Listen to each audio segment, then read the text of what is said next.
مولانا فضل الرحمان کا P T I کے ساتھ اتحاد چل رہا ہے، آپ کو کوئی خبر ہے؟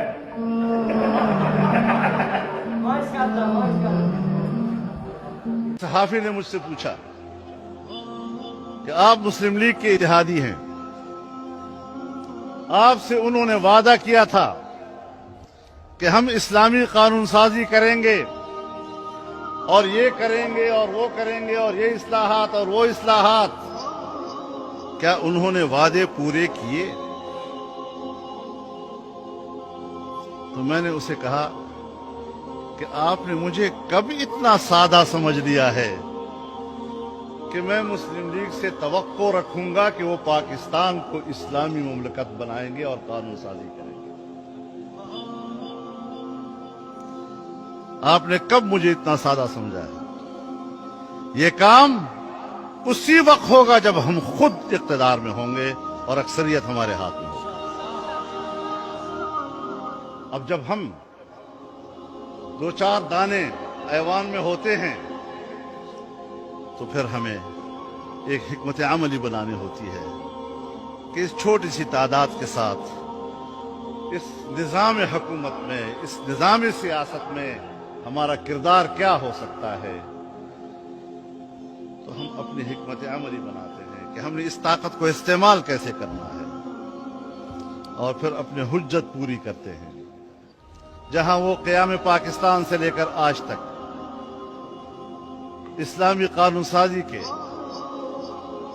سے بیزاری اور اس سے دور رہنے کے گناہگار ہیں، تھوڑا سا ہمارے معاہدے کی خلاف ورزی کر کے بھی تو اللہ کے سامنے خود ہی جواب دیا ہوگا۔ سمجھ میں آ رہی ہے بات یا نہیں؟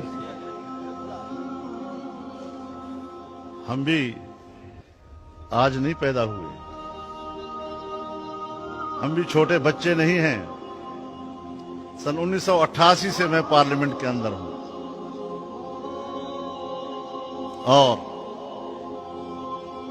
بزرگوں کے زمانے سے لے کر آج تک انہی غلام گردشوں کی آوارگی کرتے پھرتے ہیں۔ بہت تجربے ہو چکے ہیں، کھنگال لیا ہے ہم نے، لیکن اب تک ہم عوام کو نہیں سمجھا سکے۔ قصور اتنا ہی ہے کہ اگر پاکستان کا آئین کہتا ہے کہ اسلام پاکستان کا مملکتی مذہب ہوگا اور قرآن و سنت کے مطابق قانون سازی ہوگی اور قرآن و سنت کے منافی قانون نہیں بنے گا، تو یہ تو پارلیمنٹ نے کرنا ہے۔ اور پارلیمنٹ میں آپ نے وہ دنیا بھیجی ہے اپنے ووٹوں سے کہ جس کو سورۃ فاتحہ نہیں آتا تو جن کو قل هو اللہ نہیں آتا۔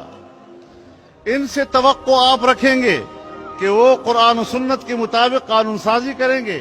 کسی اسلامی قانون کے لیے ان کے پاس نہ کوئی حوالہ ہے، نہ صلاحیت ہے، نہ قرآنی آیات کو جانتے ہیں، نہ کسی حدیث کا حوالہ دے سکتے ہیں، نہ کسی فقہ کا حوالہ دے سکتے ہیں، اور نہ ہی وہ جذبہ اور احساس ہے۔ قصور کس کا نکلا؟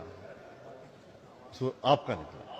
تسلیم کر لو کہ قصور آپ کا ہے۔ جب تک آپ ان کو ووٹ دیتے رہیں گے، کم از کم مجھ سے تو گلہ مت کریں کہ اسلام کیوں نہیں آ رہا۔ بھائیوں، اگر ہمارے کوئی سیاسی مخالف ہیں اور وہ لوگ ہمارے دروازے پہ ہم سے ملنے آتے ہیں تو ہماری داڑھی ٹوپی پگڑی کا کیا ہمیں سبق ملتا ہے کہ ہم ان کو گالیاں دے کر بھگا دیں؟ تب ہو جاؤ تھوڑا ساڑھے کو آن دی لوڑ کوئی نہیں، اس طرح ہوتا ہے۔ گھر آئے مہمان کی بندہ قدر کرتا ہے، چاہے جائے کہ وہ غیر مسلم کیوں نہ ہو۔ ہمارے پاس تو ہمارے مسلمان بھائی آئے ہیں، اس پر کیا اعتراض ہے؟ جو اعتراض تھا یہودیت کی لابی کے لیے کام کرنے کا، جب تک وہ معاملہ صاف نہیں ہوگا اتحاد نہیں، یہ بات طے ہے۔ لیکن ان کا آنا، ان کو ویلکم کہنا، ان کو اپنے پاس بٹھانا، ان کی بات سننا، ان کو اپنی بات بتانا، اس کو اتحاد کہتے ہیں۔ بندہ کسی کی بات سن لیتا ہے، یار وہ کہتے نہیں یہ دشمن ہی تھوڑے ہوئے تھے آ جاوے تو بندہ عزت نال مل رہا ہے۔ اس طرح ملنے میں کیا حال ہے؟ نمبر 1۔ نمبر 2، وہ چل کے آئے ہیں، ہم چل کے نہیں آئے۔ آپ نے سوال کیا مولانا اتحاد کر رہے ہیں، اس کی جگہ آپ یہ کہتے کہ وہ لوگ اتحاد کر رہے ہیں. کل تک کرپشن کا الزام آپ پہ لگاتے تھے, کل تک برے نام آپ کو پکارتے تھے, تو یہ بھی آپ کہہ سکتے ہیں کہ شاید ان کو احساس ہو گیا ہے, اسی لیے وہ اس کی معافی تلافی کے لیے آئے ہیں. ہم تو آج بھی کہتے ہیں اللہ سب کو ہدایت عطا فرمائے, اللہ انہیں بھی ہدایت عطا فرمائے. جو الزام جمعیت کی طرف سے ان پہ لگتا ہے, اگر وہ اس کی صفائی دے دیں یا وہ کام چھوڑ دیں تو ہمیں میرے خیال میں ساتھ چلانے میں کوئی حرج تو نہیں ہونا چاہیے.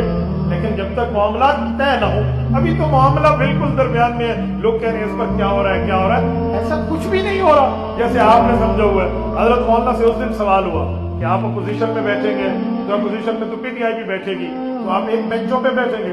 مولانا نے کہا ہمارا ان کے ساتھ کوئی جسموں کا اختلاف تو نہیں ہے کہ وہ ادھر بیٹھے ہم ادھر بیٹھے تو ہم بیٹھ نہیں سکتے. جسموں کا اختلاف تو نہیں ہے, اختلاف تو ذہنیت کا ہے, نظریات کا ہے.